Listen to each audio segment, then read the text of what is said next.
নমস্কার বন্ধুরা, আবারও চলে এসেছি নতুন একটি ভিডিও নিয়ে। আজকের ভিডিওতে আলোচনা করা হয়েছে ষষ্ঠ শ্রেণীর ভরদুপুরে কবিতাটি নিয়ে। ভরদুপুরে কবিতাটির কবি হলেন নীরেন্দ্রনাথ চক্রবর্তী। প্রথমে আমরা কবিতাটির বিষয়বস্তু সংক্ষেপে জেনে নিই, তারপর কবিতাটির প্রত্যেকটি লাইন ধরে ধরে আমরা বুঝে নেওয়ার চেষ্টা করব। কবিতাটিতে আমরা দেখতে পাবো একটি অশ্বত্থ গাছকে কবি পথ চলতি মানুষজনের ছাতার সঙ্গে তুলনা করেছে। সেই অশ্বত্থ গাছের তলায় ঘাসের গালিচা বিছানো এবং ওই গাছ থেকে পড়ে থাকা পাতা এখানে সেখানে ছড়িয়ে ছিটিয়ে রয়েছে। দূরে গরু বাছুর চরছে, সেই কাছেই গাছের তলাতেই রাখাল বালকেরা গাছের তলায় শুয়ে রয়েছে। রাখাল বালকেরা গাছের তলায় শুয়ে শুয়ে দেখছে যে মেঘগুলো আকাশটাকে ছুঁয়ে ছুঁয়ে চলে যাচ্ছে। পাশে যে নদী, সেই নদীতে বাঁধা রয়েছে একটি বড় নৌকা। সেই নৌকার খলের মধ্যে বোঝাই করা আছে শুকনো খড়ের আঁটি। পাশে কাছে কেউ নেই, বাতাস কেবলমাত্র মিহিন সাদা ধুলো উড়িয়ে দিচ্ছে। সেখানকার মানুষজন ভর দুপুরে যে যার ঘরে ঘুমিয়ে পড়েছে। কবি সেখানে জানতে চাইছে বা পাঠক সমাজের কাছে প্রশ্ন রাখছে যে শুধু কি মানুষজনই ঘুমোন, পশু পাখি গাছগাছালি তারা কি ঘুমোয় না? এটা বলছে যে জানে কেবলমাত্র সেই জানতে পারে। কিন্তু বিশ্বভুবন, এই ধরিত্রী পৃথিবী এইখানেই বলছে ঘুমিয়ে পড়েছেন। এরপর আমরা প্রতিটি লাইন ধরে বুঝে নেওয়ার চেষ্টা করি।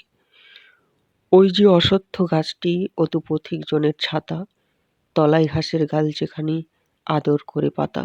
ওই যে ওই অশ্বত্থ গাছটি অতু পথিক জনের ছাতা, ওইটাই তো পথ চলতি মানুষজনের ছাতা।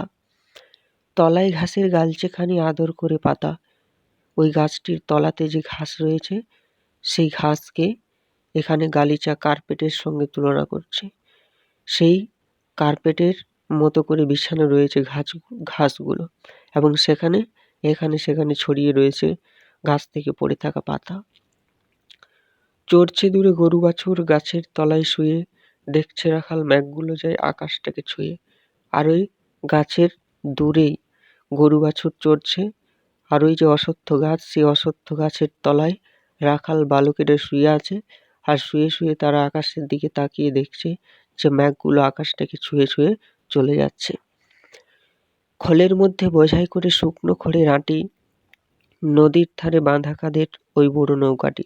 আর নদীর ধারে যে বড় নৌকা বাঁধা রয়েছে, সেই বড় নৌকার যে খোল, সেই খোলের মধ্যে বোঝাই করা আছে শুকনো খড়ের আঁটি। সেই নৌকাটি বলছে কাদের? কেউ কোথাও নেই, বাতাস ওড়াই মিহিন সাদা ধুলো, ভর দুপুরে যে যার ঘুরে ঘুমোচ্ছে লোকগুলো। সেখানে কোনো মানুষজন দেখতে পাওয়া যাচ্ছে না, কেবলমাত্র বাতাস মিহি সাদা ধুলো উড়িয়ে নিয়ে চলে যাচ্ছে। ভর দুপুরে যে যার ঘরে ঘুমোচ্ছে লোকগুলো, এবং এই ভোর দুপুরবেলা সেখানকার মানুষজন যে যার ঘরে ঘুমিয়ে পড়েছে। শুধু কি আর মানুষ ঘুমোয়? যে জানে সেই জানে, আঁচল পেতে বিশ্বভুবন ঘুমোচ্ছে এইখানে। কবি বলছে শুধু কি মানুষজনই ঘুমোয়? গাছ গাছালি পশু পাখি তারা কি ঘুমোয় না? এটা বলছে যে জানে কেবলমাত্র সেই জানে, আঁচল পেতে বিশ্বভুবন ঘুমোচ্ছে এইখানে। কবি নীরেন্দ্রনাথ চক্রবর্তী বলছেন আঁচল পেতে বিশ্বভুবন, এই ধরিত্রী পৃথিবী সেখানে ঘুমিয়ে পড়েছে। আজকের আলোচনা কেমন লাগলো সেটা তোমরা কমেন্ট বক্সে জানাতে ভুলো না। খুব তাড়াতাড়ি দেখা হচ্ছে নতুন একটি ভিডিও নিয়ে। ততক্ষণে সকলে ভালো থেকো, সুস্থ থেকো। ধন্যবাদ।